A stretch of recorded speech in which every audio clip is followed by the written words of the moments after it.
Comment parler d'alimentation en classe de FLE? Salut, c'est Jérémy, j'espère que tu vas bien. Dans cette vidéo, j'aimerais te parler du thème de l'alimentation en classe de FLE. Donc, tu sais, ce fameux thème qui est super important, qu'on travaille en général au niveau A1.2, on commence à le travailler au niveau débutant total, enfin faux débutant même, et on continue ça jusqu'en A2.1. Donc un thème qui est super important, qui est vital. Il y a beaucoup de vocabulaire à voir. On a les fruits et légumes, la viande, le poisson. On a également beaucoup de choses au niveau de la grammaire, les partitifs, les noms de prépositions devant les commerces, les quantités, etc., etc. Je vais te reparler de tout ça dans cette vidéo.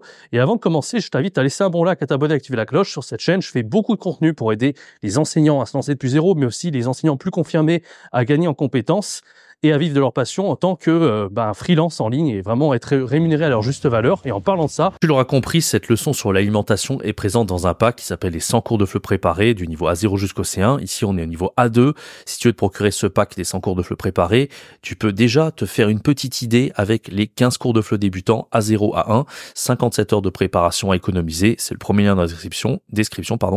Et si tu veux te procurer ce cours sur l'alimentation que je te présente ici dans cette didactique, plus 99 autres cours, tu as les 100 cours de FLE préparés et là, tu as une offre à 70% de réduction valable 48 heures. Mais je t'en parle dès que tu as pris le produit gratuit des 15 cours de FLE préparés. N'hésite pas, c'est le premier lien dans la description. On repasse à la vidéo.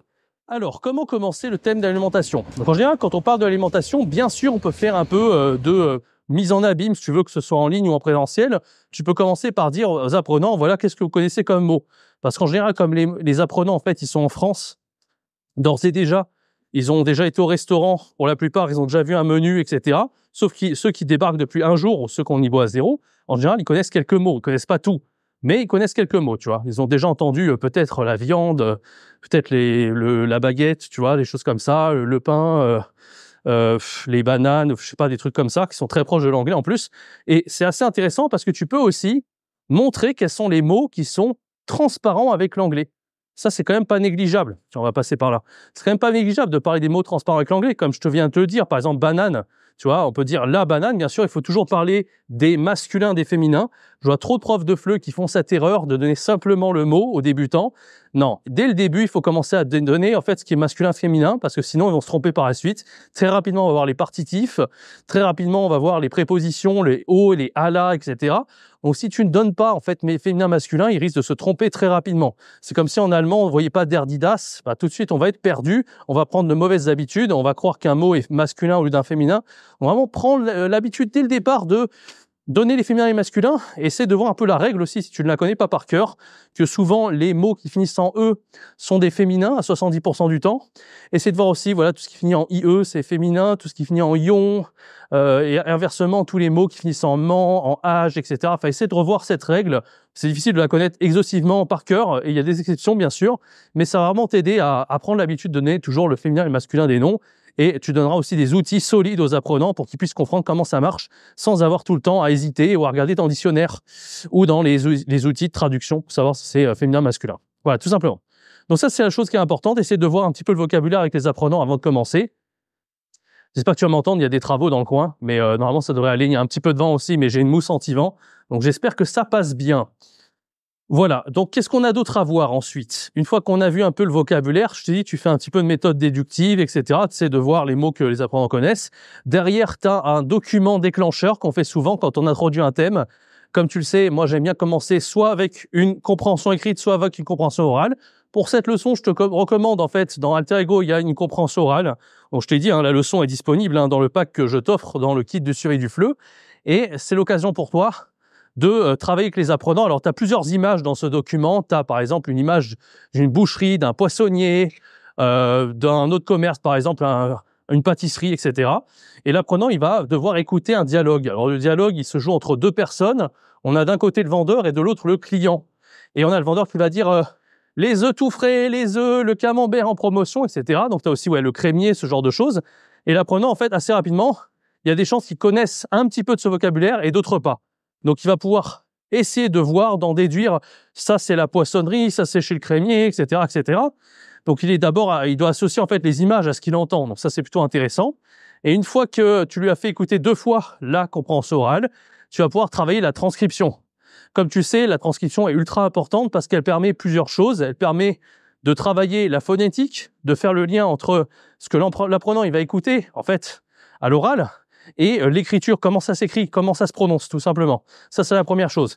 Deuxième chose, il va pouvoir apprendre, mémoriser par ce biais-là, en fait, le vocabulaire, tu vois. Le vocabulaire qu'il ne connaît pas, parce que dans l'eau, comme je t'ai dit, il y a du vocabulaire qu'il va connaître, peut-être qu'il connaît, je sais pas moi, le boucher, mais peut-être qu'il connaît pas le crémier, tu vois, ou inversement. Donc ça, c'est intéressant. Et troisième point, la grammaire, parce qu'il y a des prépositions. Donc on a chez, par exemple, quand c'est une personne, tu vas pouvoir montrer que cette règle, avant même de voir la règle, tu vas pouvoir faire ce qu'on appelle donc la méthode. Alors je me trompe toujours entre inductif et déductif, mais on va dire déductif parce que tu pars vraiment de la source du document authentique et à la fin tu vois la règle dans un point langue tout simplement. Donc là on voit le chez, on voit que c'est pour une personne et on voit le à, la préposition à la, au. Quand il s'agit, c'est vraiment joli ici, il fait très beau aujourd'hui, quand il s'agit donc d'un commerce et que ce n'est pas une personne. Exemple, tu peux expliquer que on dit chez le coiffeur, il y a énormément de Français qui font la faute, tu vois, mais on dit pas à la coifferie. Coifferie n'existe pas. À l'inverse, il y a beaucoup de commerces où il y a les deux, chez le boucher, à la boucherie. Explique bien la différence entre les deux, c'est très important, parce qu'il y a énormément de Français qui ne maîtrisent pas cette règle, alors que c'est un niveau A2.1. Même en dessous de ça, hein, c'est vraiment très simple à comprendre, mais voilà, tu as deux choses à expliquer, féminin, masculin, chez et à la, tout simplement. Donc une fois que tu as vu le dialogue, tu le lis dans les deux sens, toi tu fais le vendeur une première fois, l'apprenant il fait le client, et inversement, tu fais dans les deux sens, très important. Comme je t'ai dit, ça permettra de mémoriser davantage, de travailler davantage la prononciation. Dès qu'un l'apprenant il se trompe sur un mot, il bute dessus, tu le corriges bien sûr. Et ensuite, tu vas pouvoir faire l'aide-mémoire sur le chez et le à la, expliquer un petit peu plus.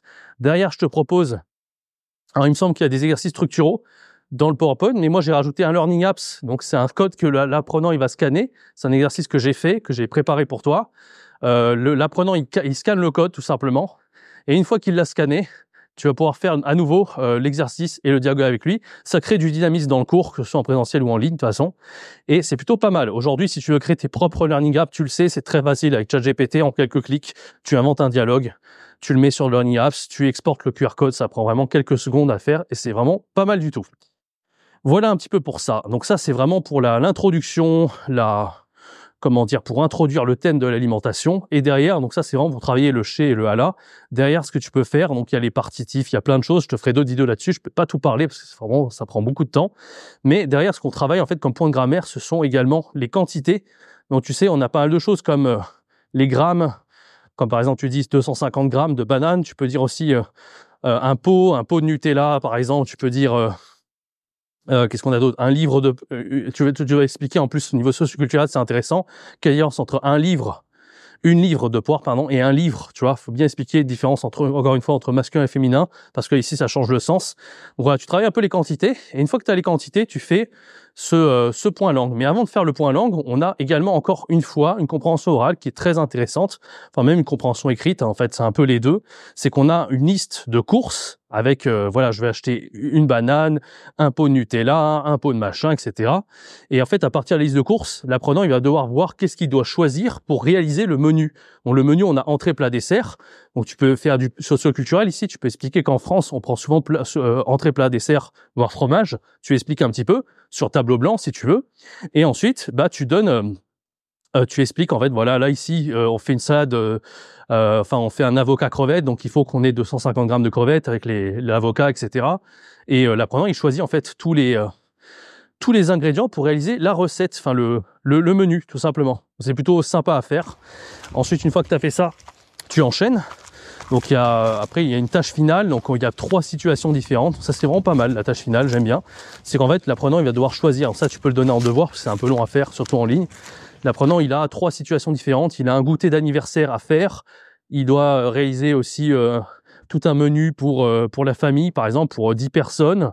Enfin, il y a 3 situations différentes. Et en fonction de ça, il va devoir choisir et faire une liste de courses différentes. Par exemple, pour les amis, il va choisir des bonbons, des chips, des trucs pas très bons pour la santé, mais c'est pour un goûter d'anniversaire. Pour la famille, un truc un peu plus classe au niveau plus healthy, plus complet, etc. Il doit faire des courses un petit peu mieux.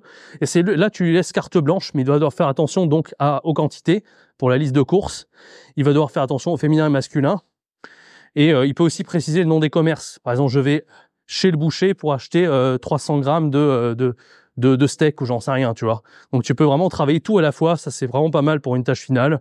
Et bien sûr pour les quantités, pour le point langue, tu peux faire davantage d'exercices structuraux à la maison et faire des learning apps, etc. Donc pour la production orale, c'est la même chose. L'idée que je t'avais dit, c'était de montrer des images sur Google. Par exemple, tu vas montrer une image de boucherie, tu vas montrer une image de crémier, etc. Et tu vas lui dire, comment on dit ça à la crèmerie, pardon, chez le crémier, etc. À la boucherie, chez le boucher, etc. Tu vas lui faire travailler tout ça. Tu peux faire la même chose aussi pour les quantités. Voilà un petit peu pour cette leçon. Voilà, donc j'ai un peu, je t'ai dit globalement en fait de quoi tu peux parler. Je peux t'avoir donné pas mal d'idées, mais si t'as pas envie de t'embêter, t'as le document. Tu as le cours complet dans les 100 cours de flux préparés sur l'alimentation niveau A2.1. Tu peux y accéder facilement et voilà, ça te fera économiser jusqu'à 300 heures de préparation. Et en plus de ça, tu as d'autres formations pour créer ton site web, pour gagner en compétences. Tout ça inclus en fait pour le prix de simplement, comme si tu avais les 100 cours de flux préparés, mais tu as trois formations offertes en fait pour le prix d'une seule. Donc c'est super intéressant et c'est valable jusqu'au 11 juillet non plus, juin, je vais y arriver. Pour 70% de réduction. N'hésite pas, c'est le premier lien dans la description. Quant à moi, je te donne rendez-vous très bientôt pour une prochaine vidéo. C'était Jérémy. Ciao, bye bye.